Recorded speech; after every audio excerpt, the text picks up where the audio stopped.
I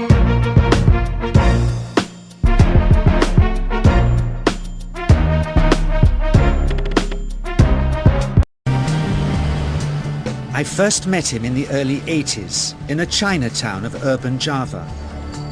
He didn't want his real name or address revealed, so we called him DJ for Dynamo Jack. He was only a healer, he said, but he did direct a powerful energy generated from his own body into his patients. Sometimes he used the needles, sometimes just his hands. He called the energy Qi, and it was so strong that he usually needed a grounder to hold his patients' feet. For years we followed him around Java on his healing rounds, pleading to be allowed to film him, but he always refused, saying his powers resulted from a type of meditation with an ancient tradition of secrecy. It was only when my brother Lorne was suffering from a serious eye infection that he finally allowed us to film him in 1987. It was nothing like any acupuncture I'd ever had. I was getting really powerful electric shocks and couldn't control my movements at all. Yin yang, positive and negative, you know. And my positive from here and my negative from here. And we meet together, this can get like electricity. And is this because you're special? You have a special sort of It's meditation every day. It's meditation that does it? Meditation every day. Like you can touch me, like this. It's nothing, okay? It's my burn. It's just like this. For our sound recordist, it was also a shocker.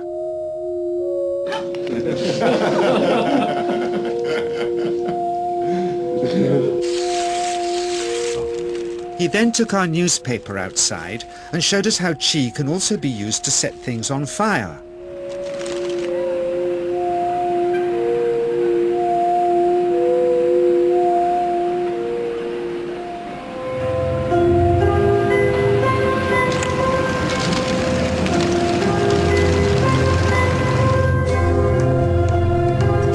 When he heard we'd shown this footage in public, he was very upset and refused all our future efforts to contact him again. As the years passed, we sadly resigned ourselves to never seeing him again. My brother Lorne never did, for by 1997 he was already dead when I again found myself with DJ, now treating me for an eye problem. But it wasn't this that brought me back. He had tracked me down out of the blue and invited me to tell me a story. He had just returned from 2 years on a deep meditational journey, alone in the heart of Borneo. Amongst his revelations, he had seen, he said, how history was moving on into great change, and the old wisdom was vanishing. So he'd called me back to film just enough of him to remind us that we all have undreamed of powers sleeping within us, and that there's nothing special about him except for his training in waking them. Grounding this patient, my cameraman Joe is having to use all his weight to keep contact. Qi is pushing him away. He seems able to control the amplitude of this Qi, like a dimmer switch, and it causes uncontrollable responses in the patients and their grounders. I can barely keep my hand on you. It wants to fly off. The electricity is so strong. This mother unwittingly grounds her child. He won't sit still, so she's asked to hold him and grin and bear it. Sometimes, signs of this passing energy can be seen in the transmitter too. This Qi stuff is only the surface, he says, of the real adventure beneath, in the meditational technique.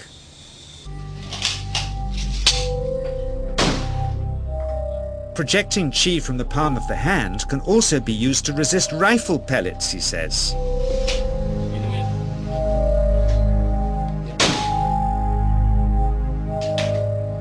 First, you learn to distinguish between yin and yang qi in your body. Then how to pool it in your navel chakra. Then how to project it, he says. And it's the proportionate mixture between yin and yang which accounts for different effects, like pulling or pushing objects or igniting them. Then he gets really strange. He says that mastering yin qi is the key to the spirit world. There's a long tradition of Indonesian krisis being possessed by spirits. So people bring him their krisis to see if they're duds. Here, he says, he doesn't manipulate matter by projecting mixtures of yin and yang qi. He merely creates a field of yin energy in which, he says, if there's a spirit, it can manifest itself.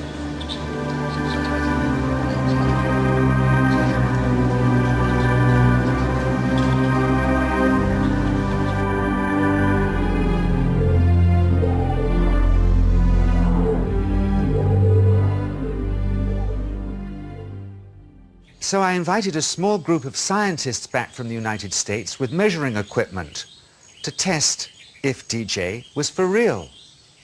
And if so, where might this energy belong on the electromagnetic spectrum?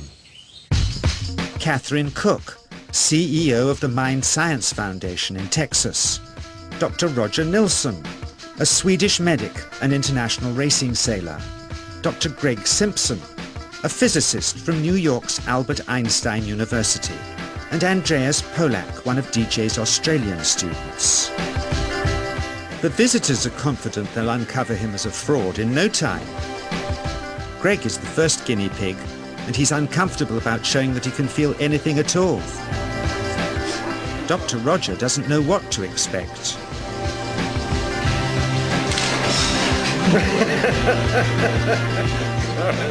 Out comes the metal detector, like the things they use in airports, to see if he has any concealed metal in his body.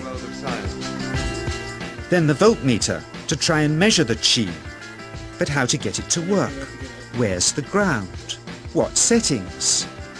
DJ suggests that as his negative is his perineum, and his positive is his navel chakra, perhaps that's where the electrode should be attached. He doesn't stand on his dignity. He's eager to help, but still no readings. They're getting shocks off his arm, and now they're on the right settings, but the needle still isn't moving. DJ says it isn't electricity, it's qi. It's 1, 2, up. I feel it in my whole body. I feel it at 3, 0.3. I feel it in my legs. Shit. But suspecting there's some tricky setup on his premises they can't find, they insist we all go to a randomly chosen hotel room several miles away to see if he can light a light bulb with his fingers. It doesn't ground on the wall. So Greg holds and grounds one wire, while DJ pumps qi through the other. The bulbs are LEDs, light-emitting diodes, which ignite in different colors according to the intensity of current. Yes. On, off, on. Brilliant. Oh, you're blinking. Things were going well. DJ was enjoying it too, until he invited us all out to lunch at his local, where he tried to push a chopstick through the table. He couldn't get it through the formica surface, so he came up through an inch of wood from underneath.